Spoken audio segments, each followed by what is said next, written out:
Ассаламу алейкум, добрый вечер, дорогие телезрители. В эфире информационно-аналитическая программа «Неделя». В студии Асхаб Зазалаев и в начале выпуска коротко о главном.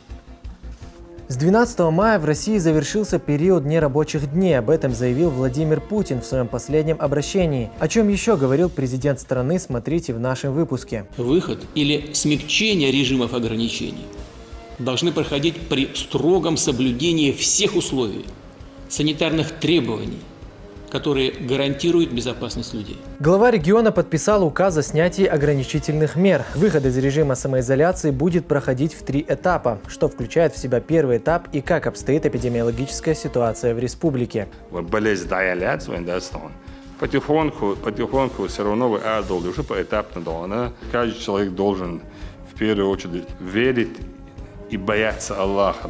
Необычный флешмоб в священный месяц Рамадан. Чеченские предприниматели прощают должников. К примеру первых последовали десятки людей.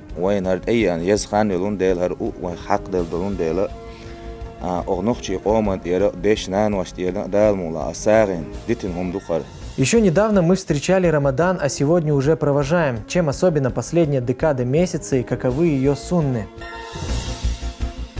Единый период нерабочих дней завершился. Об этом президент России сообщил 11 мая. На совещании с главами субъектов Владимир Путин обсудил ситуацию с коронавирусом. В частности, о дополнительных мерах поддержки семей с детьми, граждан, оставшихся без работы и предприятий малого и среднего бизнеса. Далее расскажет Шамиль Арсамбиев.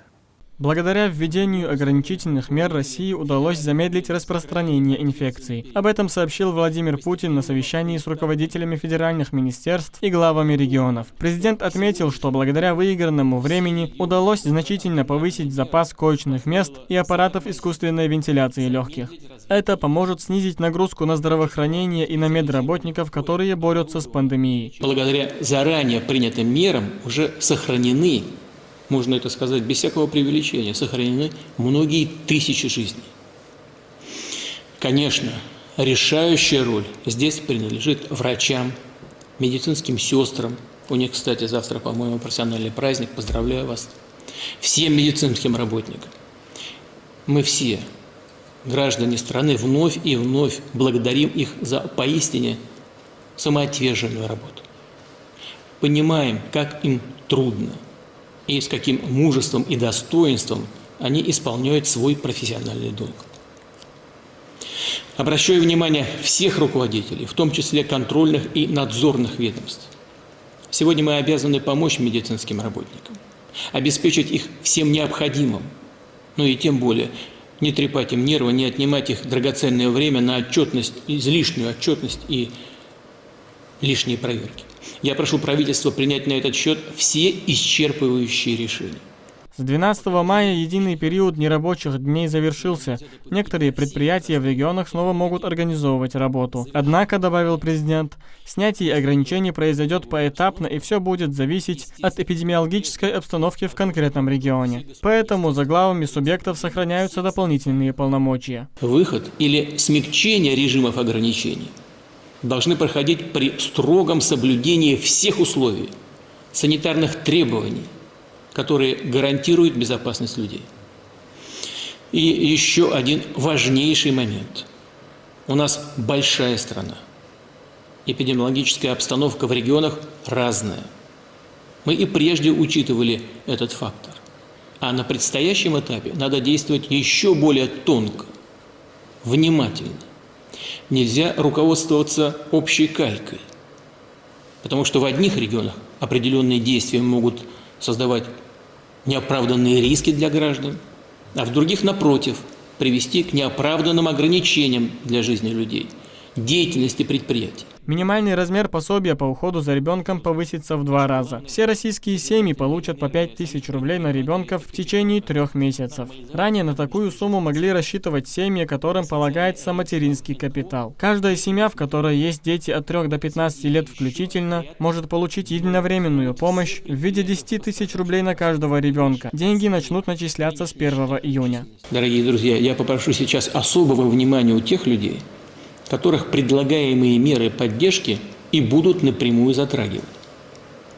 Все должны знать свои права, а органы власти их, безусловно, обеспечить. Итак, прежде всего, речь идет о семьях с детьми. Заботы у них хватает всегда, а сейчас, если семья лишается привычного дохода, то ей приходится очень непросто.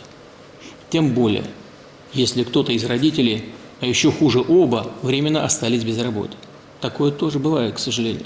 Как вы знаете, уже предусмотрены дополнительные выплаты семьям, имеющим право на материнский капитал в размере 5000 рублей в месяц на каждого ребенка в возрасте до 3 лет. Эти деньги семья будет получать 3 месяца с апреля по июнь. Кроме того, по 3000 в месяц на каждого несовершеннолетнего ребенка положены семьям, где родители временно потеряли работу. Такие выплаты также осуществляются в течение 3 месяцев. Далее. Мы приняли решение, что нуждающиеся семьи, где доход на одного члена семьи ниже прожиточного минимума, смогут оформить выплаты на детей с 3 до 7 лет включительно. Сделать это раньше, не с 1 июля, как предусматривали в свое время, а с 1 июня. Обращаю внимание, такие выплаты начисляются, как и говорил в послании, с начала текущего года. Таким образом, семья, подав заявление уже в июне, разово получит все причитающиеся деньги за первое полугодие текущего года. В среднем, подчеркиваю, в среднем, это 33 тысячи рублей на одного ребенка. И такая семья в дальнейшем будет получать регулярные выплаты уже ежемесячно. В среднем по стране это порядка 5500 рублей на одного ребенка в месяц. Дополнительную поддержку получит и российский бизнес. 1 июня будет запущена кредитная программа для предприятий. Они смогут взять кредит на зарплату сотрудникам по 2%. Можно будет взять кредит на сумму минимального размера оплаты труда для каждого сотрудника. Если предприятие по итогу сохранит 90% рабочих мест, государство спишет проценты по кредиту. Также самозанятым вернут все уплаченные налоги на доход за 2019 год. Под конец речи президент попросил граждан соблюдать меры самоизоляции, указав, что возвращение к нормальной привычной жизни зависит от каждого. Шамиль Эрсанбиев, Аюб Шахидов, «Неделя». Республика готовится к поэтапному выходу из режима самоизоляции. Соответствующий документ подписал Рамзан Хаджи Кадыров во время заседания оперативного штаба по борьбе с коронавирусом. Однако это не повод расслабляться. Глава региона призвал жителей соблюдать меры самозащиты. Первый этап снятия ограничений предусматривает работу лишь некоторой части организаций и бизнес-сектора. Подробнее об эпидемиологической ситуации в республике узнаете далее в сюжете. На борьбу с коронавирусом в Чеченской Республике направлены все усилия. Днем и ночью улицы патрулируют сотрудники силовых ведомств. Введена пропускная система для выхода на улицу или в магазин. Фонд Кадырова и волонтеры каждый день развозят продукты питания тысячам семей. Под медицинским наблюдением на основании предписания Роспотребнадзора по Чеченской Республике находится 4109 жителей Чеченской Республики. На карантине и самоизоляции находится 15 837 человек. За весь период снято с карантина 34 500 человек. Задействовано личного состава МВД и Росгвардии 5672 сотрудника. Привлечено волонтеров 963 человека. В мероприятиях по дезинфекции городов и населенных пунктов Чеченской Республики привлечено 337 человек и 23 единицы техники. При въезде на территории торговых объектов с 14 апреля дезинфицировано 29 599 автомобилей с продовольствием. За истекшие сутки 497. На горячей линии оперативных штабов всего поступило 65 741 звонков и сообщений. Финансовую помощь от регионального общественного фонда имени Героя России Ахмада Хаджи Кадырова от 15 до 30 тысяч рублей получили около 30 тысяч остро нуждающихся и малоимущих семей на общую сумму более 400 миллионов рублей. Продовольственную помощь получили 744 604 семьи.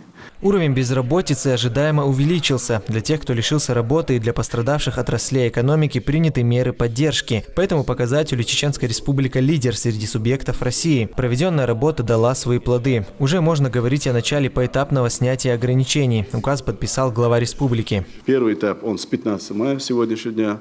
Он включает в себя это отрасль экономики, можно открыть и работать. Это розничная торговля непродовольственными товарами в отдельно стоящих зданиях, помещениях, сооружениях, павильоны, киоски, за исключением торгово-развлекательных центрах, площадью не более 100 квадратных метров. Техническое обслуживание и ремонт автотранспортных средств, мойка автотранспортных средств, полирование и предоставление аналогичных услуг, торговля оптовой и розничной твердым, жидким, газообразным топливом и подобным продуктами, функционирование органов исполнительной власти Чеченской Республики не более 50% от штатной численности. Это с 15 мая. Коечных мест в больницах республики имеется с запасом. Тех, у кого легкие симптомы и в госпитализации не нуждаются, будут лечить дома. Фонд имени Ахмата Хаджи Кадырова будет вручать им пакеты с необходимыми лекарствами и средствами защиты. В республике сформирован запас лекарственных средств для борьбы с вирусом. Его хватит минимум на месяц, говорит министр здравоохранения Эльхан Сулейманов. У нас все склады полны лекарствами, и со слов, так скажем, и фонда обязательного медицинского страхования, и наше мнение такое, что этих запасов минимум на месяц хватит, если как бы не замахиваться на больший срок. То есть там на самом деле гораздо больше лекарственных препаратов. Что касается средств индивидуальной защиты, то на сегодняшний день, значит, в республике около 17 тысяч плюс 17 тысяч в процессе поставки. То есть ими тоже республика оснащена. Это только по линии федеральных закупок. Также, значит, приобретение ведется по линии самих медицинских учреждений. Запасы достаточные, они нам позволяют спокойно себя чувствовать в ближайшее время, я уверен, до конца пандемии. Накануне в социальных сетях распространились съемки с камер телефона. На них медперсонал Гудермесской больницы жалуется на якобы отсутствующие средства защиты. На место выехали председатель парламента Магомед Даудов и министр здравоохранения Эльхан Сулейманов. Они доложили, как ситуация обстоит на самом деле.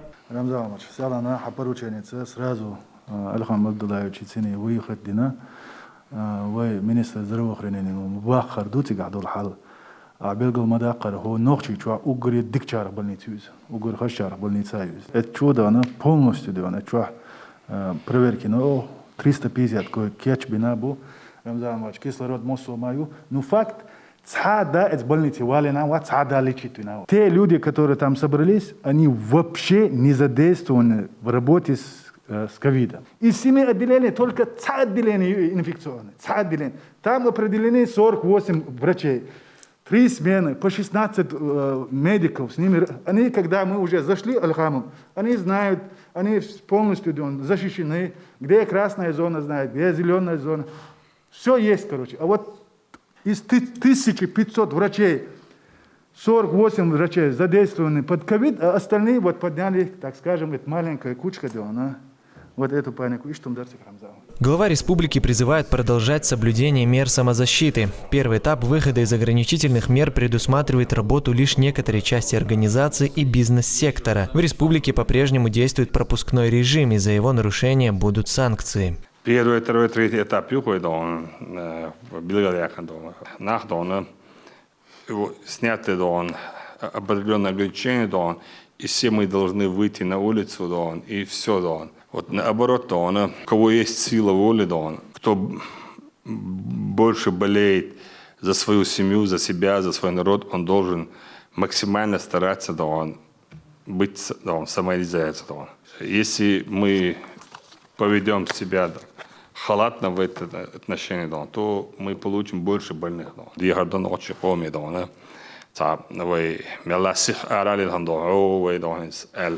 Болезнь даялят, потихоньку все равно уже поэтапно. Каждый человек должен в первую очередь верить и бояться Аллаха, что из-за него, если человек умрет из-за его халатности, он должен за это ответить. Но максимально обязательно социальная дистанция, обязательно одевать маску. Глава региона поздравил с назначением на должность заместителя председателя правительства по социальному блоку Вахида Усмаева. Он отметил его высокие профессиональные качества. Большую работу с населением проводят работники средств массовой информации и получают от них обратную связь. О настроениях населения рассказал директор ЧГТРК Грозный Ахмед Дудаев. Площадкер с самого начала введения ограничительных мер для голосования, для волеизъявления для жителей республики Алшенлу по этой ссылке пройти, на проголосовать, да еще лучше, Шенлу шел пожелания, и еще лучше, ссылка РО вести. 26 501 пользователи проголосовали, из них 97% проголосовавших, это около 25 тысяч, одобрили принятые оперштабом меры, согласились с ними. Около 3%, это почти 3000 человек, не согласились с принятыми мерами, но многие из них предлагали ужесточить, некоторые предлагали ослабить. Цайол комментарий, на самом деле их около 50 жители республики обращаются, что за 2 часа они не успевают уладить все свои дела, купить лекарства, продукты за 2 часа, лучше пропуск, кто-то больше комментарий шел. Но всего из всех поступивших этих комментариев 100% абсолютное большинство поддерживают ограничительные меры и все меры, принятые оперативным штабом. Снятие ограничений продолжится поэтапно, но меры предосторожности нужно соблюдать везде. Асхаб Зазалаев, Шамиль Арсамбиев, Идрис Дикаев при поддержке пресс-службы главы и правительства Чеченской Республики. Неделя. Рестораны Грозного решили поддержать медработников по-своему. Они готовят бесплатный ужин для врачей, борющихся с COVID-19.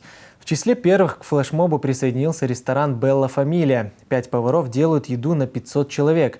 Ко времени разговения блюда развозят по больницам. Процесс доставки занимает не более 15 минут. Так что на столы врачей ужин попадает еще горячим. Об этом смотрите в следующем сюжете. Акция запущена 1 мая. Ряд ресторанов каждый день готовят для медиков, борющихся с COVID-19. Белла Фамилия в числе первых присоединился к флешмобу. Работа начинается с утра. Важно все успеть до наступления вечерней молитвы. В 6 часов уже приедут машины скорой помощи, наш водитель. Будут и второ, чтобы было готово в больницах. Все ради Аллаха. Священный месяц Рамадан. Работаем во благо республики, народу. С 10 часов повара занимаются готовкой. Продукты тоже покупают утром, поэтому все абсолютно свежее. Сегодняшнее меню – суп харчо, азиатский салат, рис с овощами и курицей в сливочном соусе. Изначально работники заведения справлялись сами. Позднее, когда их деятельность получила огласку, к ним присоединились сотни неравнодушных. Люди оказывают финансовую поддержку, а также приходят готовить вместе с работниками, трудятся безвозмездно ради довольства Всевышнего. Была проблема, то, что мы не справлялись с переработкой продуктов,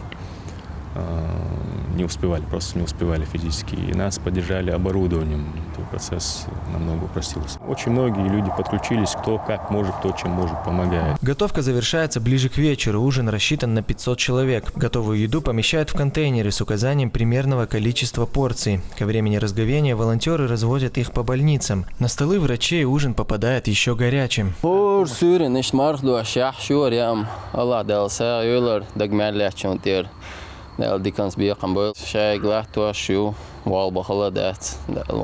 Помимо этой акции, различные организации регулярно навещают медработников. Они привозят продовольствие, медицинскую одежду, сладости и многое другое. Асхаб Зазалаев, Арби Чакаев, Аюб Шахидов. Неделя.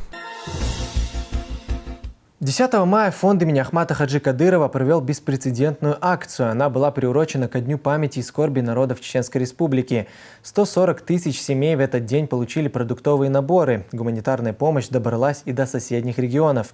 Кроме этого, медучреждениям Хасавюртовского района и города Хасавюрт переданы медикаменты, оборудование и средства защиты для борьбы с коронавирусом. Подробнее в следующем сюжете.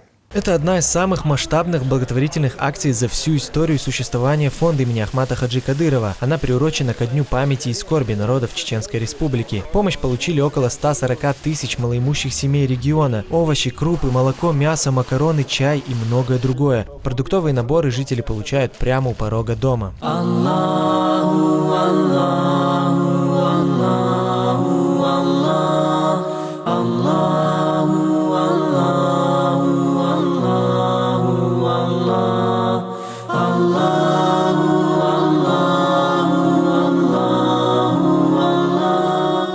تخنا خلون شحبر نيق مصير إتونش بيتر ترون شيتر قد حبل شناخ دونا يوتشش ترون يخشش خدك دو تعالى تانا غيغني بير نو تخن دير خيت ما تصدوانا هونت وين غوش لياتش دولا يتحقش دولا ساق يرهور ادخل باش بولشناخن غيل باش بولشناخن مسكيشناخن سهني عرض حوش دونا وخيوش ديش ناخ دقاشوش دو قلنا ناخن خزنير سنخلش دقس دو دقسا ادو يدوانا قوز ايت ووش من يقولشن ساق نو يلا سون ديلا سويزش وقت الله دالا يساق دايتان شير يساق بحندولش وين تبين لاش بول ان بالخطيا دالا بوصلنا خنيقي نوخشي او منيقي دالا تي برت بيش اوش ايمان чуть беш саню ايمان беркат дар дайла хоина. Перед раздачей продуктовых наборов сначала читают дуа за жертв репрессий и тех, кто погиб во время 2 военных кампаний. Una Ahmad Hajra da razo qobo bayn da qaldina ka sunlerin saanish dol maqdoosh so wezi sil awosh Allah taala wa bashaniya qoch desha Ahmad Hajra tira sunsin ohlan tira wa qomana wa mahkama tira da qobo saado wezi sil awosh Allah taala shid do qobo nelli bashtek. Гуманитарная помощь добралась и до соседних регионов. В одном Дагестане от фонда Кадырова продуктовые наборы получили 14 тысяч семей. Мука, сахар, рис, макароны и подсолнечное масло. Пакеты с продовольствием развезли по 64 населенным пунктам. Кроме этого, медучреждениям Хасавюртовского района и города Хасавюрт переданы медикаменты, оборудование и средства защиты для борьбы с коронавирусом.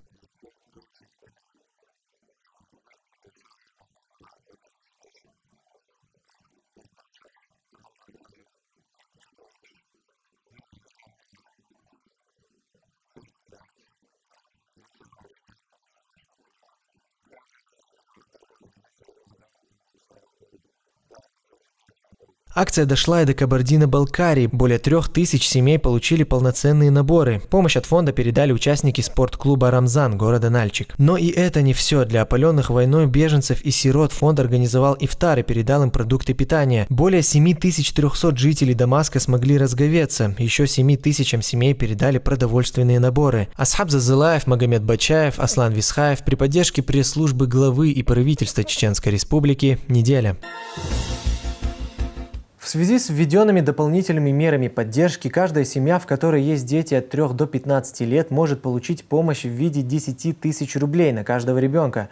Заявления принимаются с 12 мая, выплаты будут осуществляться с 1 июня.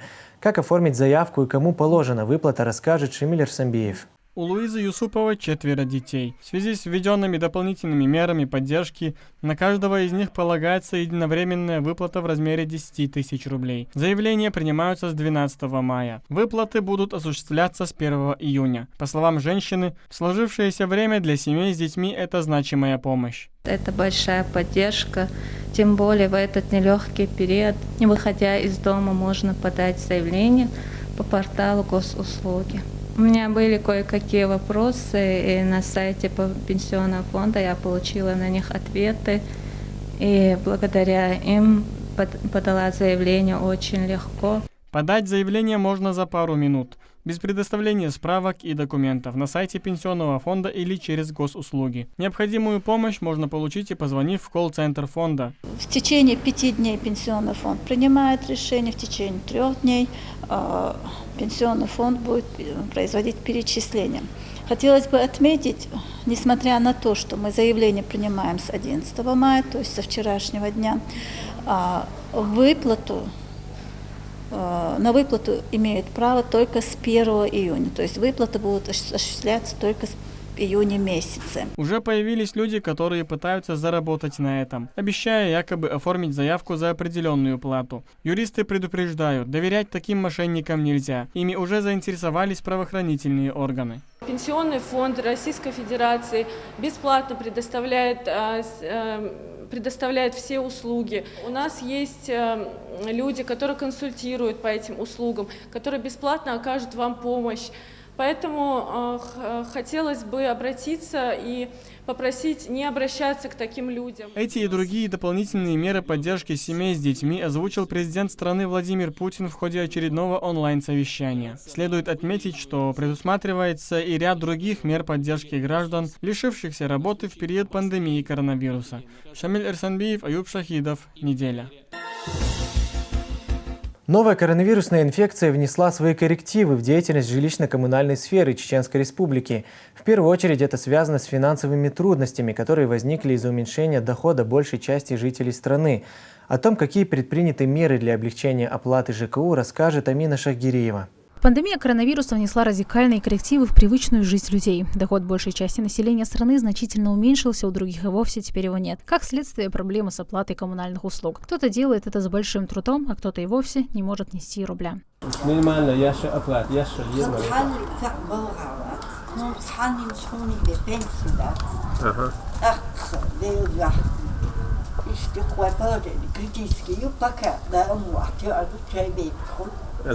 В связи с такой непростой ситуацией правительство страны приняло специальные меры для помощи и поддержки жителей. Граждане Российской Федерации до 1 января 2021 года освобождены от штрафов и пений. Не будут отключать людей от коммунальных ресурсов. То есть это тоже напрямую запрещено. Это применяется к злостным неплательщикам. Если платежи за жилищно-коммунальные услуги составляют более чем 22% от вашего суммарного дохода, то вы в соответствии с законодательством Российской Федерации имеете право получения социальной поддержки. Получаете деньги, денежные средства на оплату ЖКУ почти на 100%. Отменять плату за ЖКУ никто не планирует, поэтому абонентам не стоит накапливать долги, предупреждают представители ресурсоснабжающих организаций. Производить оплату нужно хотя бы по мере возможности, иначе впоследствии образуются неподъемные долги.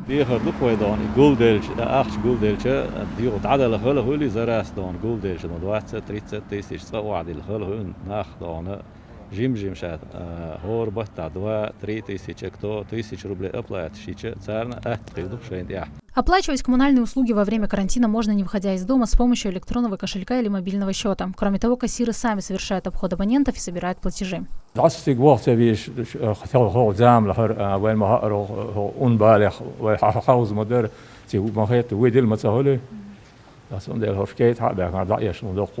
Важно понимать, что несмотря на сложившуюся ситуацию, платить за ЖКУ все равно придется. Однако потребителю следует помнить о своих правах, а при оплате воспользоваться предоставляемыми государством субсидиями и льготами. Амина Шахгириева, Арби Чекаев. Неделя.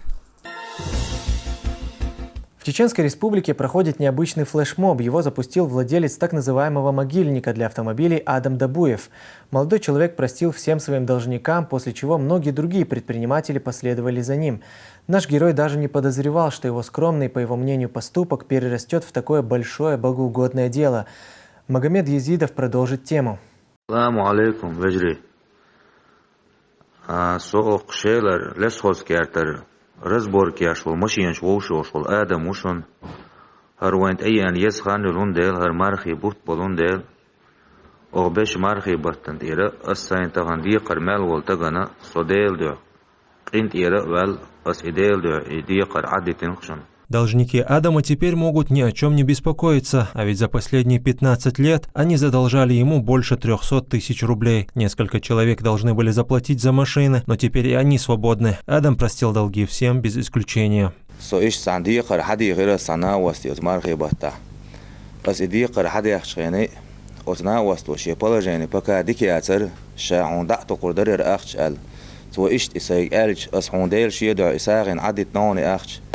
حقيد عصون دي قروات صون ألا وين هرد أي أن يزخان يلون ديل هر وحق ديل دلون ديل أغنوخشي قومت يرى ديشنان واشتيرنا دال مولا أساغين ديتن هم دقر.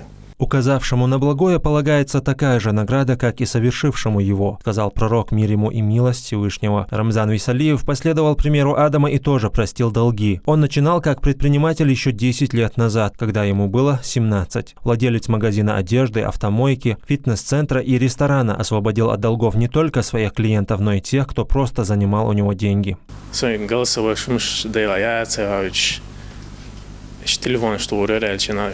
شورتنا ولا وشوازر دقتنانس اتس انستغرام شو حبيجي بوش مبو هو زق كلينت ويجي تان جوجشون إتا كوريون تشوحين بوست ألتو إيه أصدق إشتا كلينت شن ويشون إشتا كورير على أس بوستين شنا وده قالش إتسو إنستغرام شو إنه بوستنا على على نقعد أسر Многие другие предприниматели последовали за владельцем могильника автомобилей. У некоторых долги клиентов превышали 1 000 000 рублей. Это поистине благородный поступок, которым славились асхабы пророка, мир ему и милость Аллаха. Абу Катада, дейл рейс хелчанна, духлук дяхни дейл галацуа, элчан сахаби, уиза дейл рейс хелчанна кэчин, дейл шай, дейл диакарн, и хадия швея норша.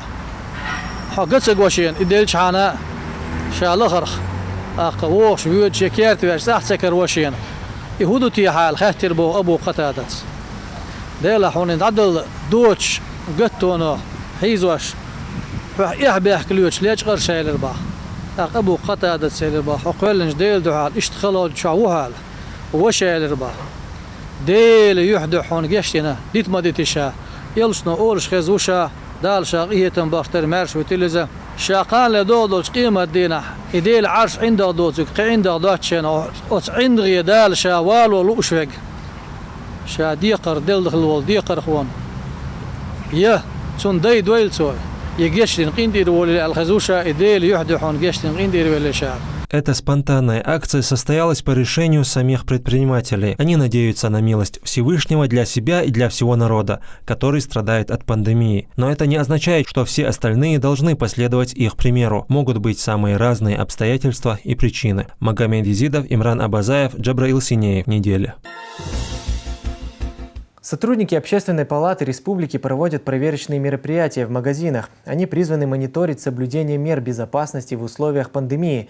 Это соблюдение посетителями дистанции, ношение защитных масок и перчаток. Какие еще меры предприняты в местах скопления людей, расскажет Шамиль Ирсамбиев. По словам эпидемиологов, коронавирус чаще всего передается воздушно-капельным путем. Чихая или кашляя, зараженный подвергает риску окружающих. Оседая на различных поверхностях, вирус может держаться до нескольких дней. Именно поэтому в местах скопления людей соблюдаются строгие правила. Строгие дезинфекции, дистанцию мы соблюдать еще.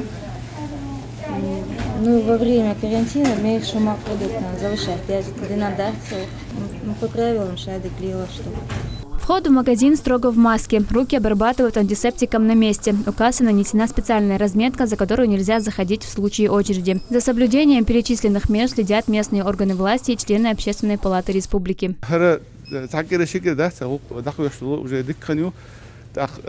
Первое, как бы показательно, рекомендация Роспотребнадзора учитывать еще бабура.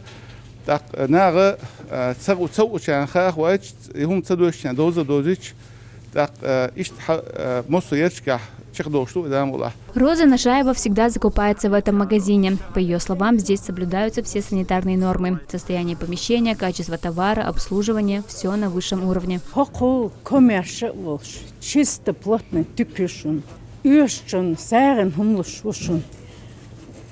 Малых санитарный тупишун, санитарный, что держать тешушун. Проходят профилактические мероприятия повсеместно. До сведения продавцов доводится информация о необходимости контроля, соблюдения покупателями социальной дистанции, дезинфекции рук и ношения средств индивидуальной защиты. Марьям Махачева, Шамиль Ирсамбиев, Арбит Чакаев, Джабраил Синеев. Неделя. Наступила последняя декада Рамадана. Это самые благословенные 10 дней в году. На один из них выпадает ночь могущества и предопределения – Лейлатуль Кадр.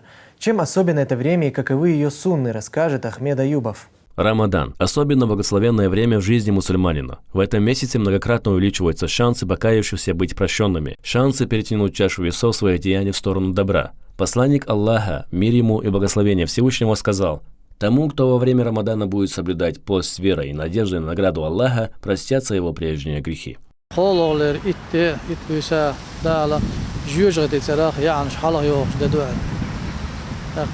يلصن ديل السلام مارش هلسن شيدش عدالة دينيرة من قام ليلة القدر إيمانا واحتسابا غفر له ما تقدم من ذنبه وفي رواية وما تأخر. ليلة القدر بيش إن شاء بيش ديني نجميل ولا عمل عبادة ديليرة يولي ساتوش يزيخوش أتن حرمت تلش أتن نعدغنا إنواشنا يغن زامنشكا دال جشتنا قندير ويروال. Последние 10 дней Рамадана особенно значимы в жизни верующего. Это самые благословенные дни самого благословенного месяца в году. Каждый день этой декады окутан множеством благословений и возможностей для обретения довольства Аллаха, в котором заключается счастье верующего в обеих мирах.